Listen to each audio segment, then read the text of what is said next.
Bonjour Jeune Afrique.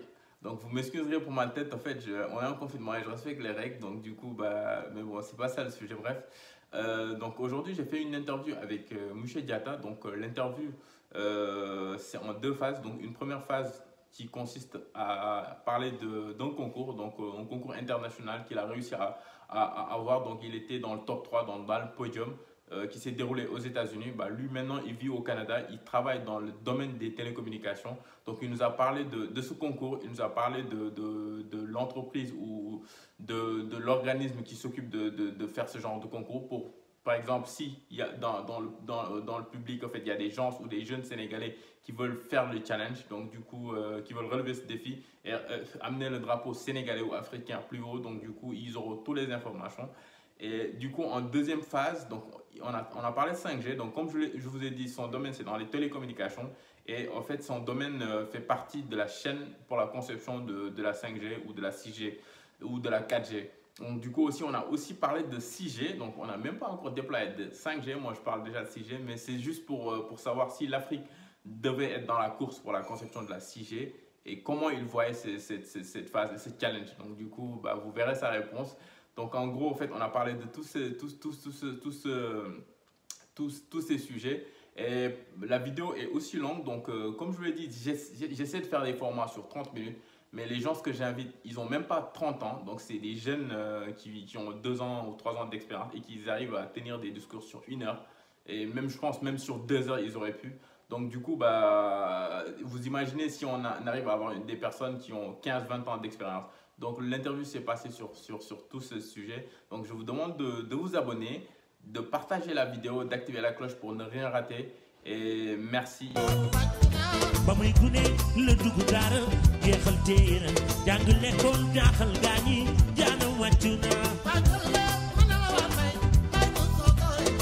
Bonjour, Monsieur Diatta. Alors, bonjour. Donc, nous vous recevons sur la chaîne YouTube African Economy Matters, donc qui veut dire l'économie africaine compte. Cette chaîne a pour objectif de traiter des enjeux géopolitiques de l'Afrique dans les domaines de la technologie, de l'économie et tous les domaines qui participent à l'émergence de l'économie réelle du continent. Et on vous reçoit dans le cadre de notre programme qui donne la parole à la société civile. Et pour commencer, donc, je vais vous demander de vous présenter et de nous présenter votre parcours. Alors, bonjour. Mon nom, c'est Ditinengo Thierry Joël Diatta, sénégalais, naturellement. Puis, mon parcours, c'est assez basique. J'ai fait le lycée des Parcelles Assainies où j'ai obtenu un diplôme, j'ai obtenu mon baccalauréat en série S2. Après, je suis passé à l'école supérieure polytechnique pour mon diplôme de technicien. Après avoir obtenu ça, je suis parti à l'UGB, l'Université Gaston Berger, à l'UFRSAT, CFPP, pour faire ma licence en télécommunication toujours. Puis, je suis revenu à Dakar à l'ESMT pour faire une maîtrise, un master en réseau et télécommunications, spécialité radiocommunication. Et après, j'ai quitté le Sénégal pour venir ici au Canada faire une maîtrise aussi réseau, télécommunications, mais axée sur les hyperfréquences. Voilà en grosso modo mon parcours scolaire. D'accord. Merci pour cette présentation. Donc, c'est très clair. Et du coup, en fait, vu qu'on s'est parlé, donc on a échangé, et vous m'avez parlé de votre certification que vous avez eue, en fait, un concours que vous avez passé et vous étiez terminé sur le podium. Et donc, du coup, ça s'est déroulé en 2017. Et l'intitulé de ce concours, c'est I3E, d'accord? I3E. MTTS, donc qui veut dire International Oui. Microwave Symposium IMS. Donc, et vous avez décroché le 3e place, comme je l'ai dit. Donc, pouvez-vous revenir sur ce concours et nous parler de votre prix et vos réalisations lors de cet événement? OK, tout d'abord, je vais commencer par un peu présenter c'est quoi la MTTS en fait. En fait, MTTS, ça veut dire Microwave Theory and Technique Society. OK? C'est plus de 10 500 membres à travers le monde et ça existe depuis plus de 60 ans. En fait, le MTTS, c'est une société qui est dans l'I3E et son point focal, c'est la promotion de la profession d'ingénieur, OK? RF et micro-ondes, l'avancement et la diffusion des connaissances et surtout le soutien du développement professionnel. Okay? En fait, le MTTS, en fait, c'est comme, c'est, ça regroupe en fait tout ce qui est théorie et application dans le domaine des radiofréquences, ce qui est HF, VHF, UHF, micro-ondes, ondes millimétriques, terahertz. C'est aussi tout ce qui est ondes guidées, les réseaux sans fil. C'est aussi, ça englobe aussi les nanostructures, les dispositifs, les circuits intégrés, les assemblages multicircuits, les composants de boîtier, les lignes de transmission, les sous-systèmes et systèmes impliquant la génération, l'amplification, la modulation, le contrôle, la transmission, la réception, la détection et la démodulation et tous les effets de transport d'énergie, les effets de transport d'énergie électromagnétique. Ben, il comprend aussi l'interaction et l'interférence des signaux micro-ondes avec les circuits numériques et optiques, support et les supports de transmission d'interconnexion. Okay? Les exemples qui sont inclus dedans, c'est comme les zones de optique dans les structures convenablement confinées ainsi que les applications des zones acoustiques, magnétiques, plasmoniques et systèmes micro.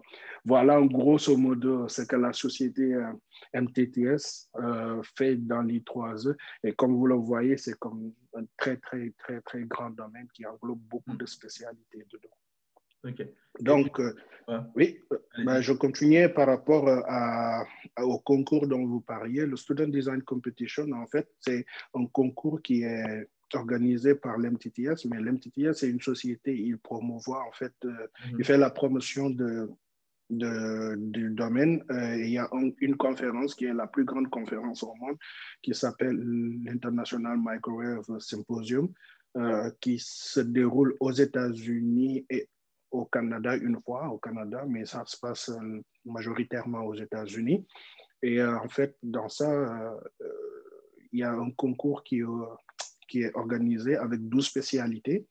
Et parmi ces 12 spécialités, genre, moi, j'ai fait le concours pour une spécialité et j'ai pu remporter un prix, comme vous le dites. Et puis, en fait, c'est des compétitions qui sont ouvertes aux étudiants de maîtrise et de doctorat à travers le monde. Et c'est même ouvert aux étudiants qui sont diplômés, en fait. Et moi, j'ai participé à la compétition qu'on appelle High Efficiency Power Amplifier. Okay? Les amplificateurs de puissance, c'est des amplificateurs RF de puissance à haute efficacité. Et puis, dans ce concours, on avait comme des contraintes qu'on nous imposait en termes de linéarité, en termes d'efficacité, en termes de bande de fréquence à utiliser, en termes aussi de puissance d'entrée, puissance de sortie qu'on devait avoir. Il y avait des contraintes aussi par rapport au nombre de personnes. C'était maximum 4. Moi, j'étais seul dans mon groupe.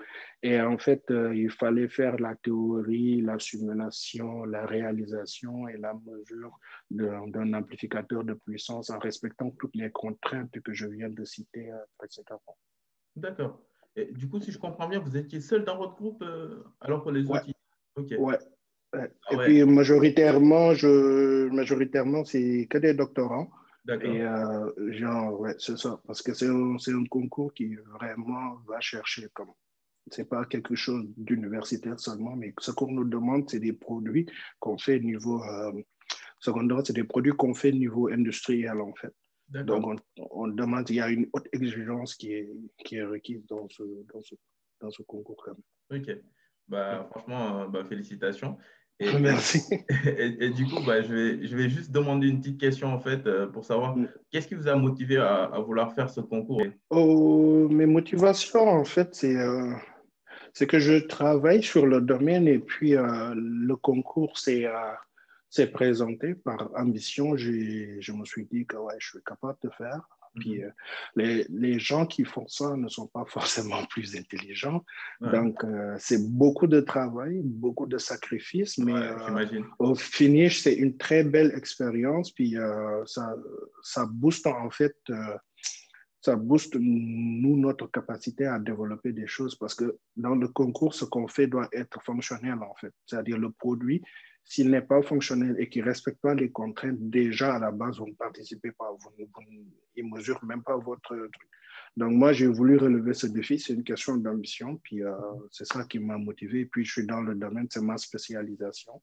Donc, je suis parti comme ça. J'ai mis les efforts qu'il y avait en espérant faire partir du podium. Et voilà, les choses ont fait que j'ai pu décrocher un prix. Et c'est ça, c'est juste l'ambition. Très, très, très intéressant. Et franchement, comme je vous le disais, félicitations. Et du coup, en Merci. fait, moi, en fait, ce qui me fascine, en fait, c'est que vous n'avez même pas 30 ans, en fait. Donc, vous êtes assez jeune et vous avez réussi à gagner un concours international. Sachant que vous venez d'Afrique et la plupart de votre cursus, en fait, s'est déroulé en Afrique. Donc, du Oui. coup, ça veut dire qu'en fait, si on développe la recherche, on peut arriver au même niveau européen ou américain. Donc, que pensez-vous et quel message vous voulez donner, en fait, par rapport à cela? Ben, comme vous avez dit, moi, je suis un Sénégalais, je viens du Sénégal, je suis venu au Canada. Et dans ce concours, disons, la majorité des écoles des universitaires, que ce soit les doctorants ou bien les maîtrisants, ils viennent souvent, ben, pas souvent, la majorité viennent d'Amérique, d'Asie et d'Europe. C'est les trois continents qui sont vraiment le plus représentés. Par exemple, moi, j'étais à la conférence et comme je pense c'est deux Noirs que j'ai vus. Et sinon, les autres Noirs, c'est comme des Américains, vraiment. Donc, pour moi, c'était comme un beau challenge à faire. Moi qui viens d'Afrique, puis qui avait passé, disons, quelques mois, puis qui disait que ouais, je suis intelligent, je pense être capable de pouvoir le faire s'il y a des personnes qui l'ont fait. Donc, j'ai relevé le défi. Comme je le dis, pour moi, l'intelligence, elle est universelle. Que ce soit un Américain, un Européen, un Asiatique, un Africain, si on se donne les moyens, en fait, si on se donne les moyens d'investir, en fait, dans la recherche et d'investir dans la formation, pour moi, tout le monde peut y arriver. Cependant, comme tu le dis, les moyens pour exploiter cette intelligence sont présentes dans mon domaine, ne sont pas présentes dans mon domaine, par exemple, au Sénégal. Malheureusement, l'investissement qu'il faut pour pouvoir arriver à un certain niveau d'exigence, en fait, il est très lourd dans mon domaine. Okay? On parle, moi, en période de test, je peux avoir quasiment jusqu'à l'équivalent jusqu'à 800, voire 900 000, voire 1 million de dollars en équipement dans mon laboratoire. Tu vois un peu? Donc, Ouais, j'avoue, c'est assez cher quand même. c'est quand même assez cher. Ouais, c'est quand même assez cher. Donc, pour moi, en fait, étant au Sénégal, j'avais comme un certain blocus parce que ma formation, elle était de l'ordre de très exploitation plutôt que conception. Tu vois.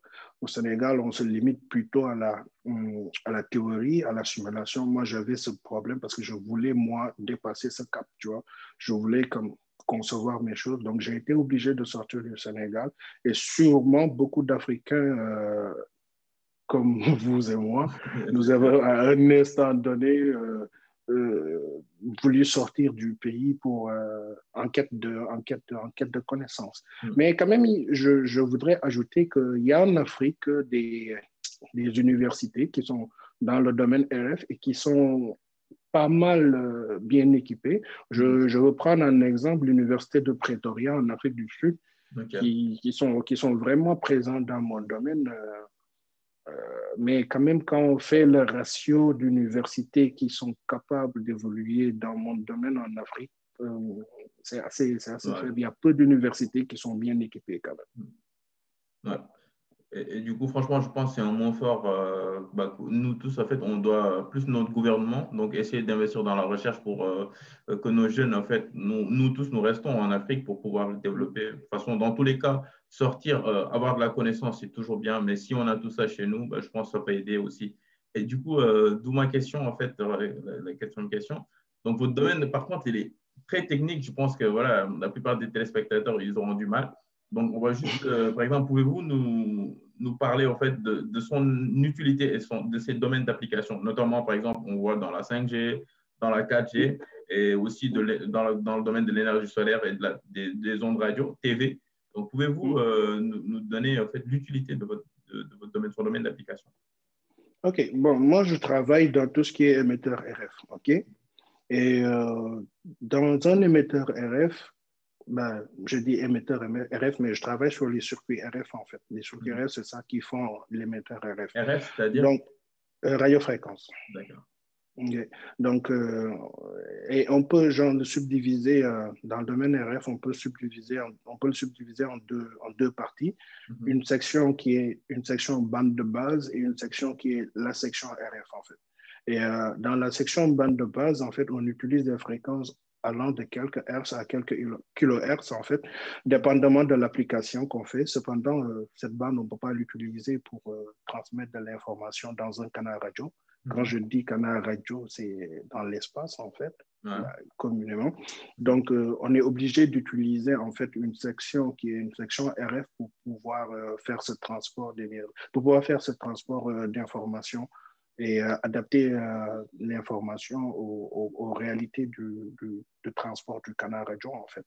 Donc, d'où la nécessité de la section RF. Et la section RF, elle est composée de plusieurs blocs en fait, mais moi, je suis spécialisé dans un bloc qu'on appelle amplificateur de puissance RF, en fait. Et ça se trouve que l'amplificateur de puissance RF, c'est dans l'émetteur RF, c'est la partie qui consomme le plus d'énergie, en fait.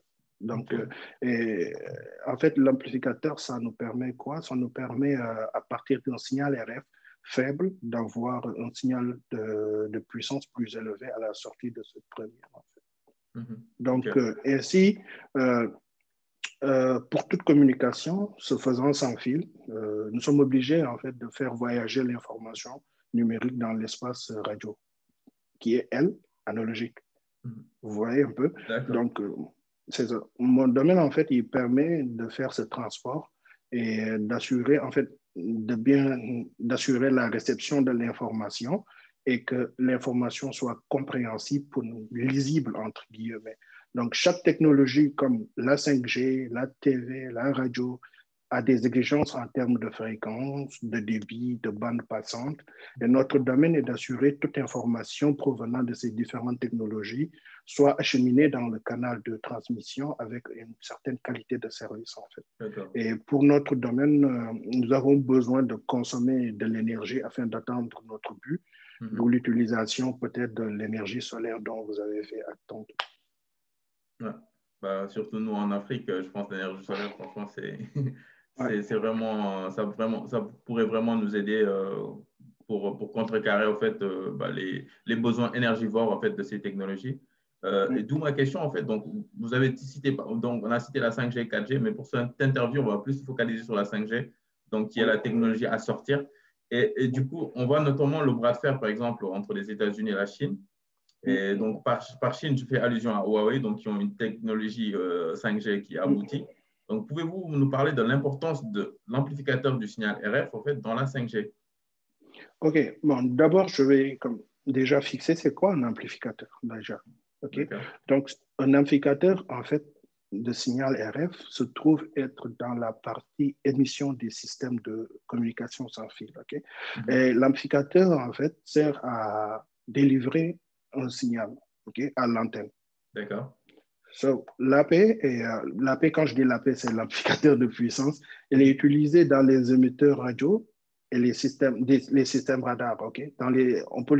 C'est présent dans les émetteurs radio, les systèmes radar, et c'est les éléments, comme je dis tantôt, qui consomment le plus d'énergie dans un système de transmission. Donc, et l'efficacité d'un amplificateur de puissance, en fait, se mesure à sa capacité à faire la conversion puissance DC à une puissance RF.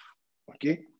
Quand je dis DC, c'est direct current, c'est courant continu, à une puissance RF lorsqu'il est excité à son entrée par une puissance RF qui est faible. C'est-à-dire, on applique une puissance RF qui est relativement faible à l'entrée d'un amplificateur de puissance RF, mais ce que je suis en train de dire, c'est côté base station, même côté mobile, c'est le même principe. On applique une puissance qui est assez relativement faible, et puis avec l'amplificateur de puissance, il consomme de la puissance DC, et à partir de cette consommation et le signal qu'on lui a appliqué à l'entrée, il arrive à amplifier le signal de l'entrée en fait en un signal qui est de puissance plus élevée afin de le délivrer à l'antenne et que ce signal puisse être transmis dans le canal radio en fait sans pour autant que ça, il va subir des perturbations, évanouissements, tout ça, mais au moins l'information sera reçue de l'autre côté.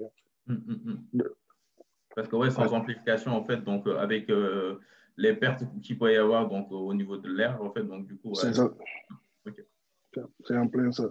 Donc si je continue sur mon présentement de c'est quoi l'amplificateur, on a les paramètres caractéristiques d'un amplificateur de puissance, à savoir la bande de fonctionnement, le gain en puissance, c'est-à-dire le rapport entre la puissance du signal en sortie et celle du signal en entrée de l'amplificateur. Et la puissance de sortie, le rendement. Le rendement, c'est le rapport entre la puissance délivrée à la charge et la consommation d'énergie. Et ainsi, l'AP doit délivrer de la puissance à la charge en consommant le moins d'énergie possible, en fait. Okay. Donc, la linéarité, il y a la linéarité aussi comme paramètre, c'est le fonctionnement de l'amplificateur est linéaire quand la puissance de sortie est proportionnelle à celle de l'entrée avec un facteur de gain qu'on appelle un facteur G qui est le gain linéaire de l'amplificateur. Okay. Donc, et puis là, je viens de faire comme un petit tour de quoi c'est quoi un amplificateur de puissance. Et si je dis c'est quoi les exigences de la 5G, les exigences de la 5G, c'est que la 5G soit interopérable, l'interopérabilité, et qu'il y ait la capacité, il y ait une plus grande capacité du réseau, qu'on puisse utiliser l'Internet des objets dedans. Le débit, l'augmentation du débit doit être vraiment genre comme c'est l'un des pas majeurs de la 5G, mais aussi il faut qu'il y ait une bonne couverture de réseau. On doit diminuer le temps de latence, on doit s'assurer de la fiabilité des réseaux et la 5G doit nous permettre aussi de diminuer le coût et la consommation énergétique, entre autres. Okay. Donc, en quoi maintenant on arrive en quoi l'amplificateur de puissance est portant dans la 5G. Pour ce cas, je vais prendre un exemple très simple, c'est que prenons le cas de la 4G. Disons, prenons le cas de la 4G qui est définie avec une bande passante de 100 MHz.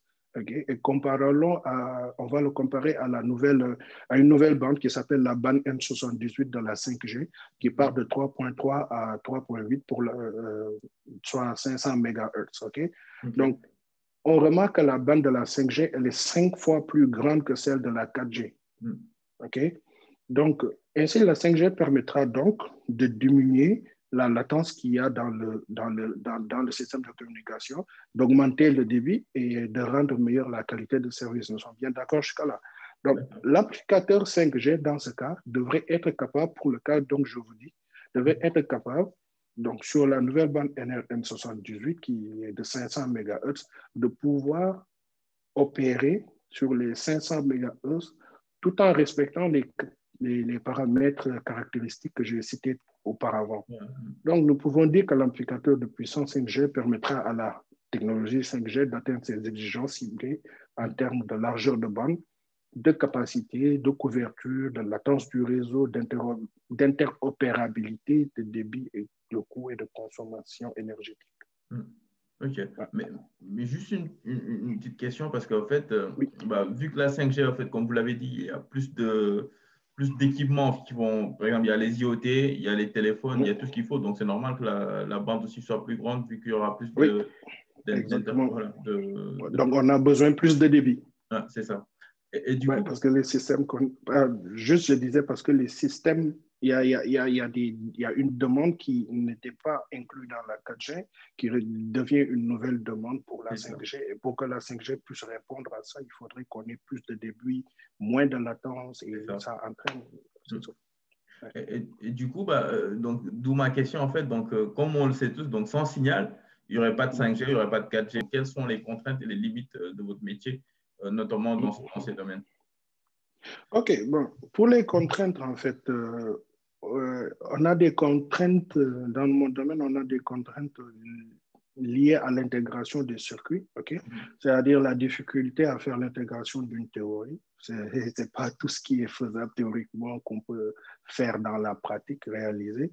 Par exemple, si on prend une façon d'intégrer les circuits qui s'appelle le microstrip, les lignes micro-rubans en français, c'est on a des contraintes, par exemple, liées à la largeur maximale de la ligne et l'épaisseur maximale du substrat. Bon, en grosso modo, selon l'épaisseur du substrat, il y a un couplage avec un mode transverse magnétique qui est un mode de surface si la fréquence est trop élevée et selon la largeur du conducteur aussi, il y a un couplage qui est un couplage avec un mode transverse électrique qui est un mode transversal en fait si la fréquence est trop élevée. On a aussi une limitation en termes de composants. Exemple, les composants, en fait, ils ont des limites en termes de fréquence de fonctionnement.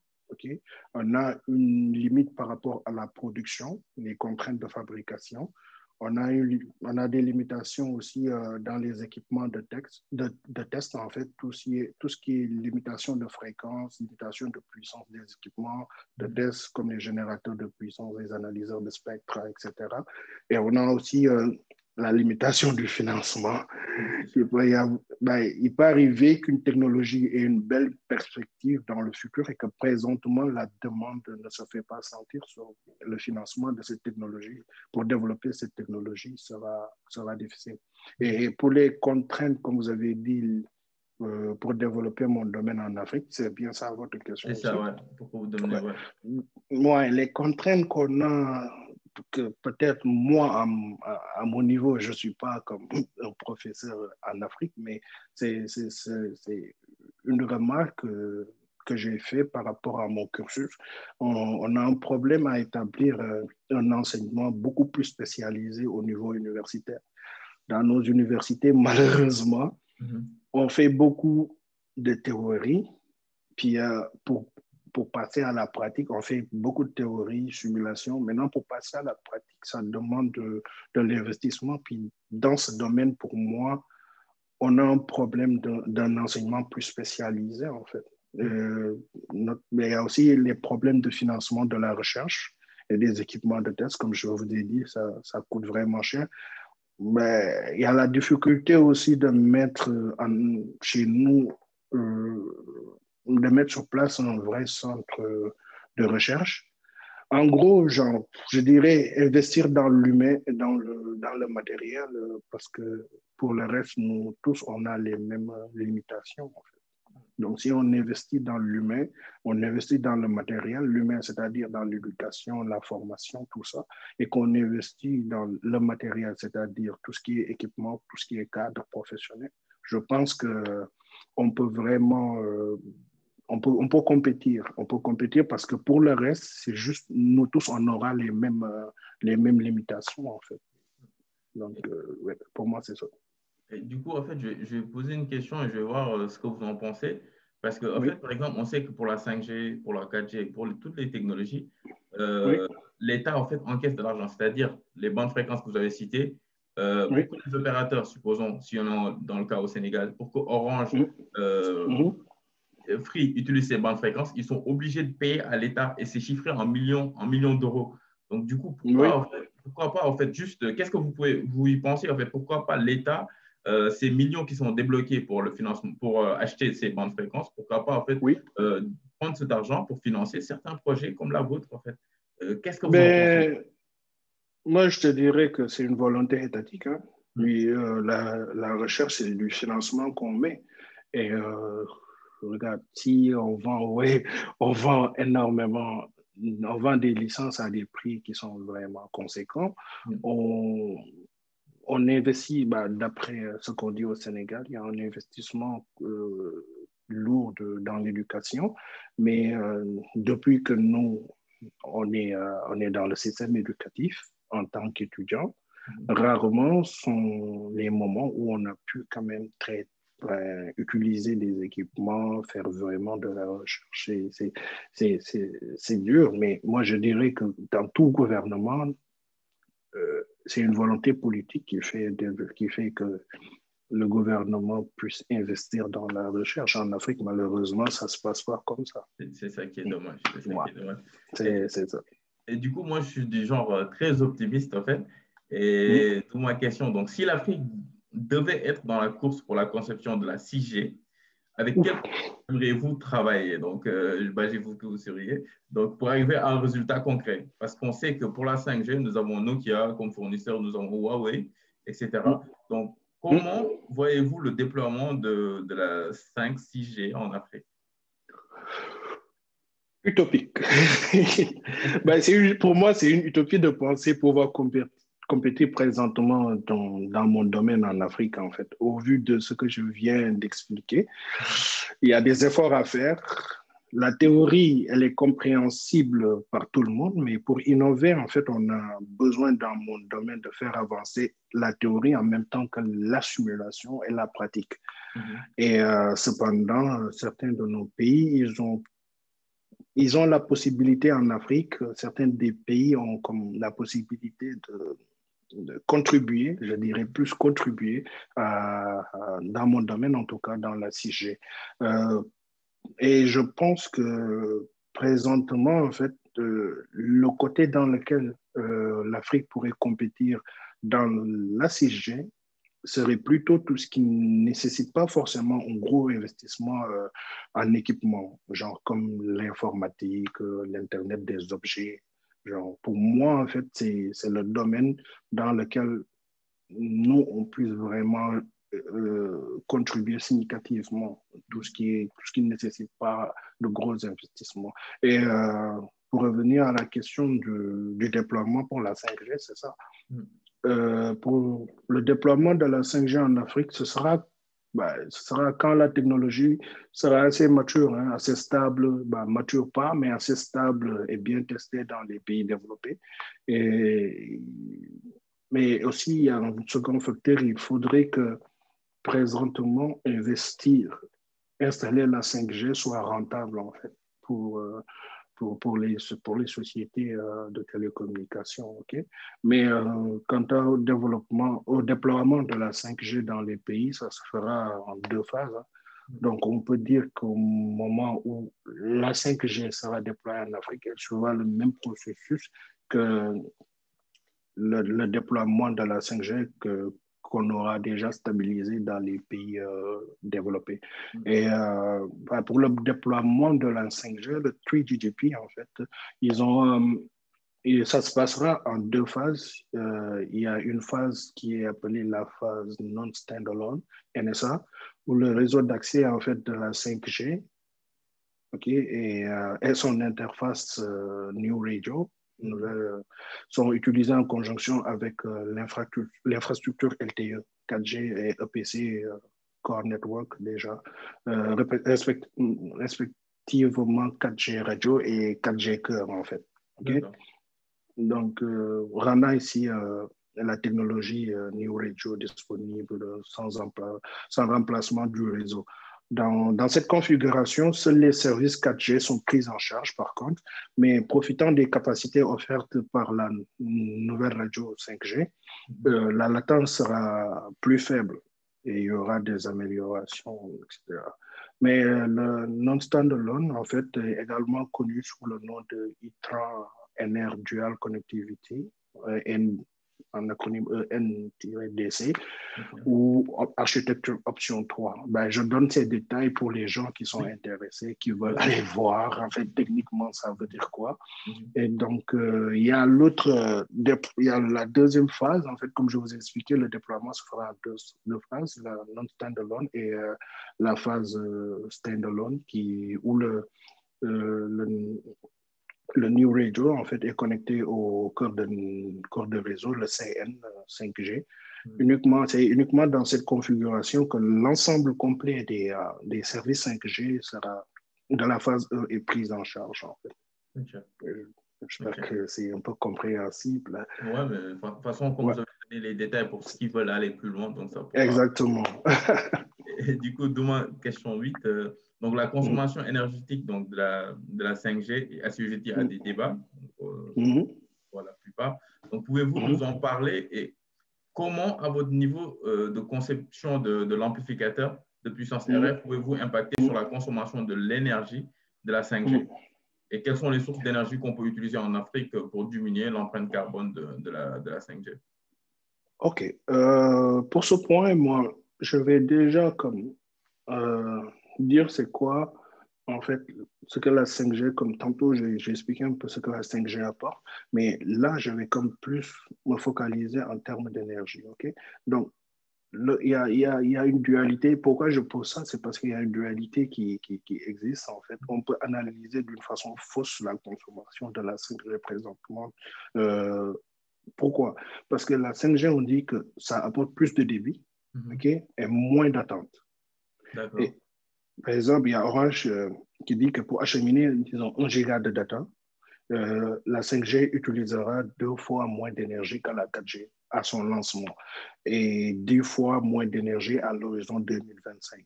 Et le réseau 5G fonctionnera en effet sur des antennes dites massives MIMO ou antenne à faisceau orientable, en fait, qui permet le signal uniquement et qui permet d'orienter, en fait, le signal uniquement dans la direction du mobile en communication, formation de faisceau, contrairement à la 4G. Cela permet de limiter les émissions dans les directions où il n'y a pas besoin de diffuser, de faire la diffusion de communication, en fait. De plus, mais en fait, dans la 5G, on prévoit un système de veille. C'est un système qui permet de mettre en veille la base station au cas où il n'y a pas de trafic, en fait. Okay? Donc, il n'est pas comment dirais-je, en fonctionnement continu. Okay? Mais en fait, ça, il faut prendre en compte aussi l'aspect de l'augmentation du trafic. Je m'explique. En fait, si la 5G permet de visionner des vidéos comme en 4K, de télécharger des films en quelques secondes, d'améliorer la communication, en fait, la 5G va créer en fait une nouvelle demande. Il va provoquer une augmentation des données consommées. OK? Donc, la 5G, lorsque l'on transporte des données,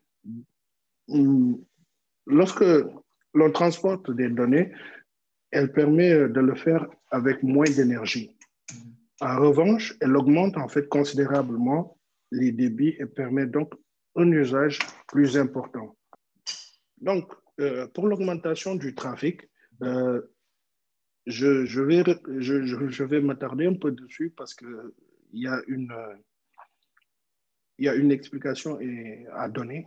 En fait, c'est que si la 5G nous permet de regarder des vidéos en 4K, de télécharger des films en quelques secondes et d'améliorer la communication vidéo, elle va créer sa propre demande et provoquer ainsi une augmentation des données consommées, en fait.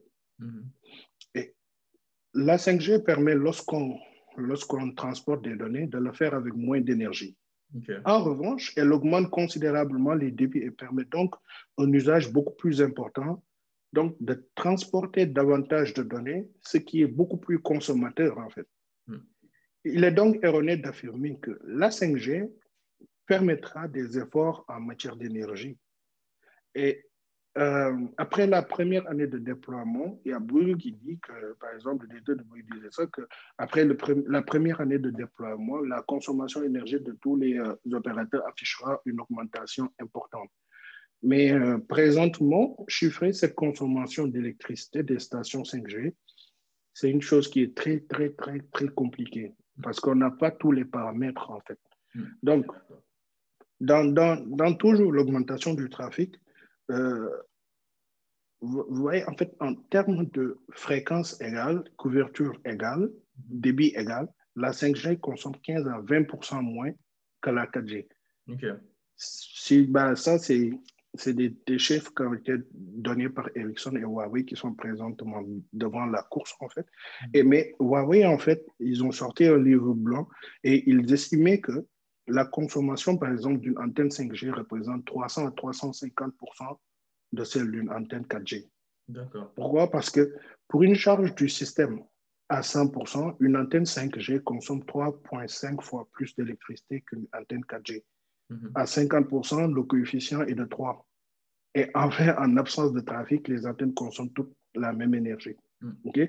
Et une antenne 5G, elle consomme 2,6 fois plus qu'une antenne 4G. Okay. Mais ces chiffres que je viens de vous dire, donc, qui est paru dans le papier blanc, white paper de Huawei, en fait, ils ne prennent pas en compte les améliorations que peuvent apporter la 5G, c'est-à-dire comme le système de veille dont je vous ai parlé tantôt, en fait. OK. Maintenant, la question qu'on se poserait, c'est quelle est la consommation d'énergie d'une antenne disposant de toutes les options 5G? OK? Et aussi, pour le moment, il n'y a pas de mesure sur le terrain qui nous permet de le faire. En termes intrinsèques aussi, en termes plus simples plutôt, en fait, c'est comme le coût de la production, disons, du bit, en fait, bien, par la 5G, elle est moins que celle de la 4G. OK? Cependant, la 5G a, en fait, elle va créer plus de demandes, elle va créer plus de données. Donc, en grosso modo, au finish, la 5G, elle risque de consommer plus que la 4G. Est-ce que c'est à peu près ça, en fait? Et il y a aussi d'autres paramètres qui peuvent faire que l'augmentation, qui peuvent augmenter en fait le trafic, c'est que au niveau des stations de base rurales, la 5G va nécessiter beaucoup plus de stations de base que la 4G pour la couverture rurale. Mais il y a aussi, si on doit prendre globalement, il y a comme l'extraction des matériaux, l'énergie qu'on met dans l'extraction des matériaux, la conception des objets, leur transport, ça aussi, ça peut jouer en fait dans la consommation d'énergie. Si on le comptabilise, bien sûr, ça peut influencer dans la consommation d'énergie de la 5G.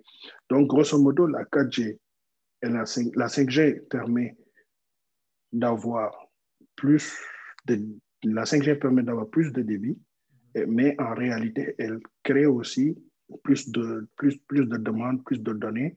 Et à long terme, la 5G va consommer, je pense, et d'après les tendances, la 5G consommera plus que la 4G, en fait. Mais ça, c'est comme en termes de consommation, quand on regarde consommation générale. Mais en termes, pourquoi cette consommation, en fait, la 5G sera plus grande que la consommation de la 4G? C'est parce que les services qu'offrira la 5G n'est pas offert par la 4G. Okay? Donc, c'est comme si j'utilise, en fait,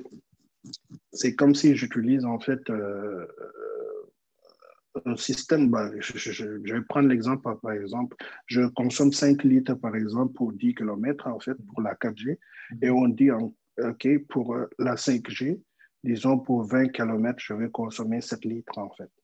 Donc, la consommation, oui, de la 5G est plus grande, mais en termes de débit, en termes de service, et puis en termes, si on prend aussi l'aspect utilisateur aussi, elle sera beaucoup plus grande parce qu'il y a de nouveaux services qui vont entrer dedans, en fait. Donc, l'augmentation du trafic et l'impact de la paix sur la consommation d'énergie, l'impact de l'amplificateur de puissance 5G sur la consommation d'énergie. Tantôt, je vous ai expliqué que l'amplificateur de puissance dans un émetteur RF, par exemple, c'est le dispositif qui consomme le plus d'énergie. Donc, côté base station, ce qu'on peut faire pour améliorer la consommation, c'est de maximiser en fait l'efficacité de l'amplificateur de puissance. Tantôt, je vous ai expliqué que quand on maximise l'efficacité d'un amplificateur, il diminue la consommation en fait en énergie de cet amplificateur. Okay? Donc, ça, c'est côté station de base.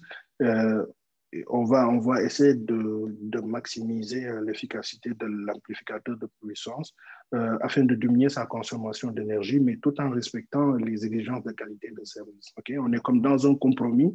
Et côté user equipment aussi, c'est très important l'efficacité de l'amplificateur parce que l'autonomie des batteries de smartphones a toujours été un point clé et, dans l'industrie dans l'industrie mobile. De ce fait, l'amplificateur de puissance doit délivrer la puissance à la charge en consommant le moins d'énergie possible. En fait. Okay. Okay? Donc, pour la question de la diversité des sources d'énergie, ben, moi, je vous dirais les énergies vertes directement, tout ce qui est solaire, éolien, hydraulique, on peut les utiliser pour diminuer l'empreinte carbone de la 5G. Là, en ce moment, on est dans une période où faut vraiment conserver la terre et il faut vraiment en fait réduire tout ce qui est pollution, quoi. Donc voilà, je pense sur toutes les nouvelles technologies qui sortent, en fait, tout le monde en prend en compte et essaie de fabriquer des solutions qui vont pas en l'encontre en fait du réchauffement climatique et de tous ces problèmes qu'on a connus. Et du coup, en fait, pour toutes les personnes en fait, ou tous les jeunes Africains donc, qui sont au collège ou au lycée et qui veulent faire votre formation, en fait, qu'aimeriez-vous leur dire? Ben, j'aimerais leur dire déjà de suivre leurs rêves, okay? Parce que rien n'est impossible quand on a les moyens. Préciser c'est une grande précision à apporter. Sinon, l'ambition, quand elle est là, on se donne les moyens de réussir. Ben, chacun peut entrer. Moi, ce qui m'a le plus motivé, et comme je l'ai dit, en fait, c'est parce que moi, ça me... Je voulais vous parler en québécois. En fait, ça me tannait, en fait,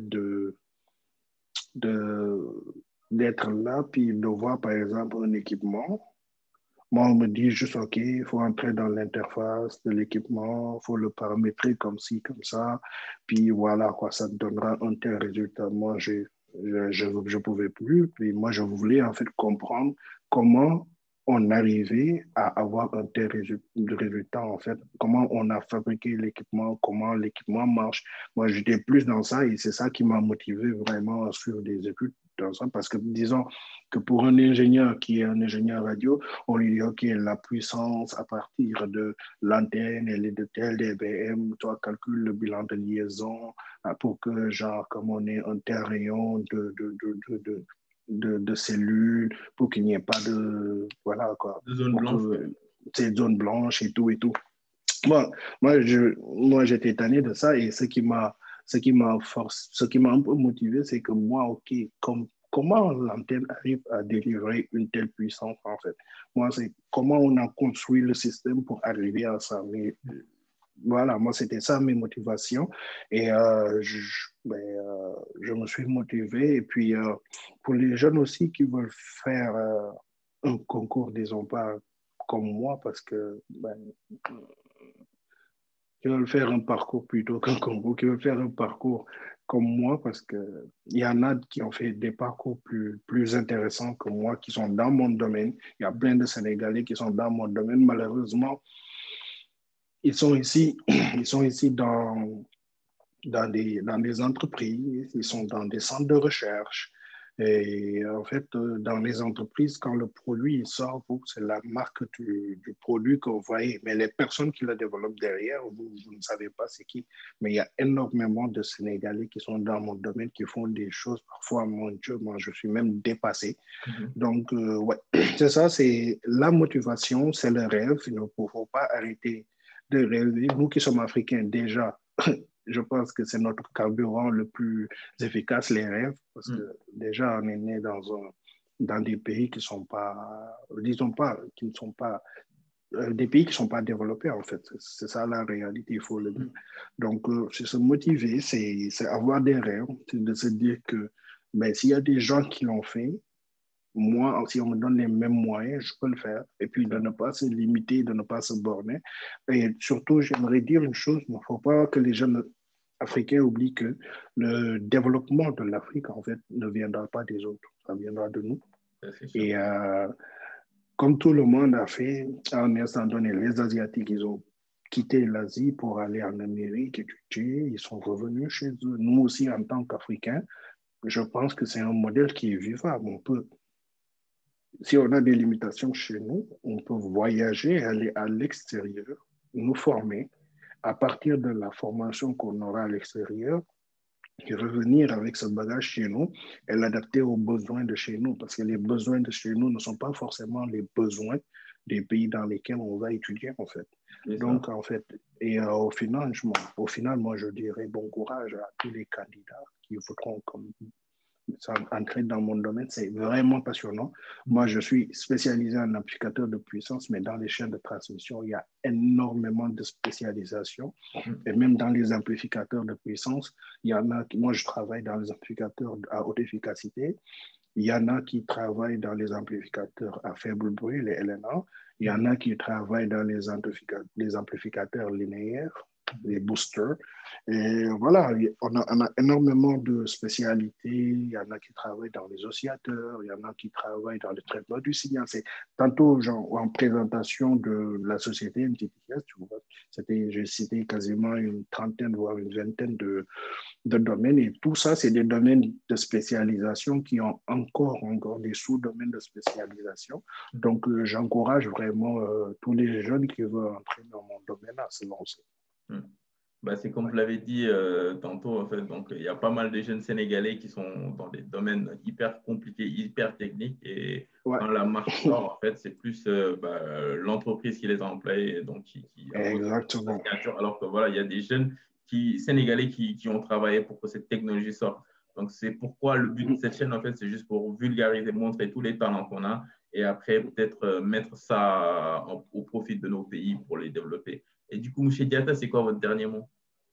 Mon dernier mot, c'est que tout déjà, par rapport à mon pays, ce qui se passe présentement avec l'immigration clandestine, j'aimerais présenter mes condoléances à toutes les familles qui ont perdu leurs enfants. C'est dur. C'est très dur. Quand un pays va jusque-là et qu'une jeunesse va jusqu'à risquer sa vie pour regagner l'Europe, vous qui vivez en Europe, les difficultés que vous rencontrez en Europe, quand une jeunesse va jusqu'à brader sa vie, brader l'océan, genre pour arriver en Europe et mourir, pour moi, c'est un signal d'alarme, en fait. Il est temps que nos gouvernements se réveillent, en fait, parce que il n'y a pas plus riche qu'une jeunesse dans un pays. Il n'y a pas plus riche qu'une jeunesse dans un pays. Et un pays se construit avec une jeunesse bien formée, une jeunesse qui est bien adaptée aux réalités de son époque, une jeunesse qui en veut et une jeunesse aussi qui a l'espoir d'un futur, en fait. Mais si dès à présent, le futur est déjà comme effacé, est déjà gommé dans nos pays, mais voilà le type de choses qu'on verra. Des gens qui prennent des pirogues pour aller dans la mer. C'est dommage. Et je dis aussi les gens qui sont... Ouais, par rapport à ta chaîne aussi, j'aimerais dire que je suis vraiment content. On se connaît depuis fort bien longtemps. Je suis vraiment content de passer par là. Puis si je peux apporter un peu ma pierre à l'édifice, je vais le faire parce que il faut qu'on motive nos jeunes à ne pas se suffire du minimum qu'on les donne. En fait. Comme on dit en Wolof, nit ki da nga koy jàngal ni ñuy nappee plutôt que di ko jox jën chaque jour, tu vois. Donc, moi, je t'encourage vraiment beaucoup et big up à tous les internautes de la chaîne.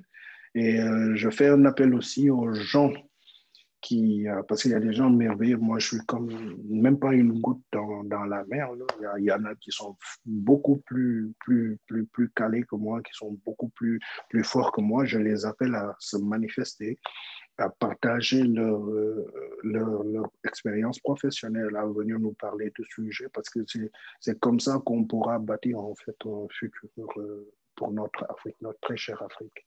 Donc, c'est ça. Merci aux internautes aussi qui nous suivent. Et puis, il n'y a pas de problème. S'il y a des sujets dans lesquels je peux apporter une contribution, il ne faut pas hésiter. Et voilà, je vous souhaite vraiment bon courage pour la suite. Et Merci. puis, c'est ça. Ok, bah merci, M. Diatta. Merci pour ces Merci à mots, vous. ces mots à la jeunesse africaine. Et donc, Merci. merci pour cette interview aussi. Thanks. Alors bonjour à tout le monde, je vous présente ici un banc de test que j'ai utilisé pour mesurer un amplificateur de puissance RF qui opère sur la bande 3.3-3.8 GHz. Alors le banc de test est constitué d'un générateur de signal, le Rode Schwartz SMB100A, d'un préamplificateur ou boost amplifier en anglais, c'est le mini-circuit ZLH 16 watts 43 bas. On utilise ça en fait c'est des amplificateurs qui sont linéaires. On utilise ça pour donner la puissance RF à notre amplificateur en zone linéaire en fait, pour ne pas avoir de compression. J'utilise aussi des DC supply que sont la GLN 3633A et la GLN N6705B. En fait, c'est eux qui nous fournissent le voltage et le courant DC. Les AGLN E3633 sont utilisés pour le préamplificateur et la GLN N6705B a deux modules. Donc j'utilise ces deux modules pour polariser mon guide et mon drain de l'amplificateur fabriqué en fait. J'utilise aussi la GLN 3441A qui est un multimètre